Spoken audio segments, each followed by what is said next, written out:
दोस्तों, अगर आपकी कोई मन्नत पूरी ना हो रही हो या फिर तमाम प्रयासों के बावजूद आपको करियर में सफलता ना मिल रही हो या व्यक्तिगत जीवन में परेशानी चल रही हो, मसलन कोई भी दिक्कत हो, परेशान होने के बजाय आपको सावन सोमवार व्रत करके यहाँ बताई गई कथा का पाठ करें। मान्यता है कि सावन सोमवार के दिन अगर व्रत रखकर इस कथा का पाठ किया जाए तो जातकों की मनचाही मुराद पूरी हो जाती है। हम आपको आगे कथा सुनाने जा रहे हैं। तो दोस्तों, एक साहूकार था जो भगवान शिव का अनन्य भक्त था। उसके पास धन्य धान किसी भी चीज़ की कमी नहीं थी, लेकिन उसकी कोई संतान नहीं थी और वह इसी कामना को लेकर रोज शिव जी के मंदिर जाकर दीपक जलाता था। उसके इस भक्ति भाव को देखकर एक दिन माता पार्वती ने शिव जी से कहा कि हे प्रभु, यह साहूकार आपका अनन्य भक्त है, आपको किसी बात का कष्ट है तो इसको अवश्य दूर करिए। शिव जी बोले कि हे पार्वती, इस साहूकार के पास पुत्र नहीं है, यह इसी से दुखी है। माता पार्वती कहती है कि हे ईश्वर, कृपा करके इसे पुत्र होने का वरदान दीजिए। तब भोलेनाथ ने कहा कि हे पार्वती, साहूकार के भाग्य में पुत्र का योग नहीं है। ऐसे में अगर इसे पुत्र प्राप्ति का वरदान मिल भी गया तो वह केवल 12 वर्ष की आयु तक ही जीवित रहेगा। यह सुनने के बाद माता पार्वती ने कहा कि हे प्रभु, आपको इस साहूकार को पुत्र का वर देना ही होगा, अन्यथा भक्त क्यों आपकी सेवा पूजा करेंगे। माता के बार बार कहने से भोलेनाथ ने साहूकार को पुत्र का वरदान दे दिया, लेकिन ये भी कहा कि यह केवल 12 वर्ष तक ही जीवित रहेगा। साहूकार ये सारी बातें सुन रहा था, इसलिए उसे ना तो खुशी हुई और ना ही दुख। वह पहले ही की तरह भोलेनाथ की पूजा अर्चना करता रहा। उधर सेठानी गर्भवती हुई और 9वें महीने में उसे सुंदर बालक की प्राप्ति हुई। परिवार में खूब हर्षोल्लास मनाया गया, लेकिन साहूकार पहले की तरह रहा और उसने बालक की 12 वर्ष की आयु का जिक्र किसी को नहीं बताया।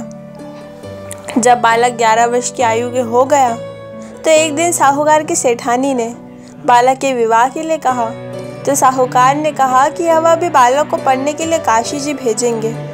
इसके बाद उसे बालक के मामा जी को बुलाया गया और कहा कि इसे काशी पढ़ने के लिए ले जाओ और रास्ते में जिस भी स्थान पर रुकना वहाँ यज्ञ करते और ब्राह्मणों को भोजन कराते हुए आगे बढ़ना।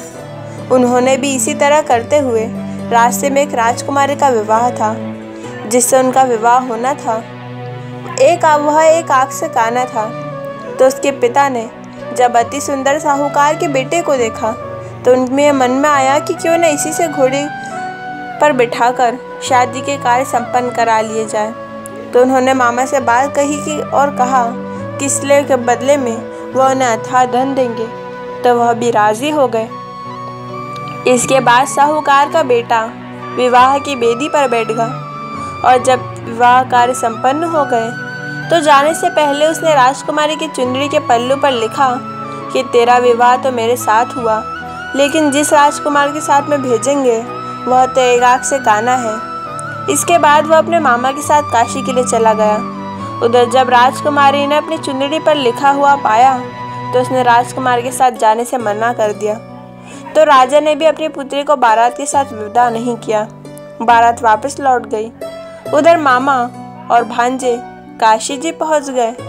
एक दिन जब मामा ने यज्ञ रचा रखा था और भांजा बहुत देर तक बाहर नहीं आया तो मामा ने अंदर जाकर देखा तो भांजे के प्राण निकल चुके थे। वह बहुत परेशान हुए, लेकिन सोचा कि अभी रोना पीटना मचाया तो ब्राह्मण चले जाएंगे और यज्ञ का कार्य अधूरा रह जाएगा। जब यज्ञ संपन्न हुआ तो मामा ने रोना पीटना शुरू किया। उसी समय शिव पार्वती उधर से जा रहे थे तो माता पार्वती ने शिव जी से पूछा कि हे प्रभु, ये क्या हो रहा है। तभी उन्होंने कहा कि यह भोलेनाथ के आशीर्वाद से जन्मा साहूकार का पुत्र है। तब माता पार्वती कहती है कि हे स्वामी, इसे जीवित कर दे, अन्यथा रोते रोते इसके माता पिता के भी प्राण निकल जाएंगे। तब भोलेनाथ ने कहा कि हे पार्वती, इसकी आयु इतनी ही थी सो यह भोग चुका है।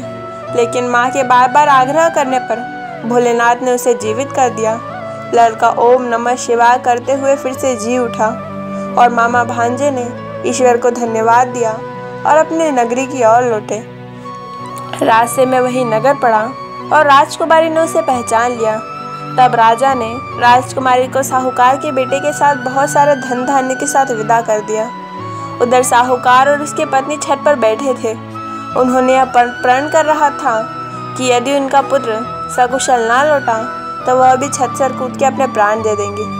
तभी लड़के के मामा ने आकर साहूकार के बेटे और बहू के आने का समाचार सुनाया, लेकिन वे नहीं माने। तो मामा ने शपथ पूर्वक कहा कि अब तो दोनों को विश्वास हो गया है और दोनों अपने बेटे बहू का स्वागत किया। उसी रात साहूकार को स्वप्न में शिवजी ने दर्शन दिए और कहा कि तुम्हारे पूजन से मैं प्रसन्न हुआ।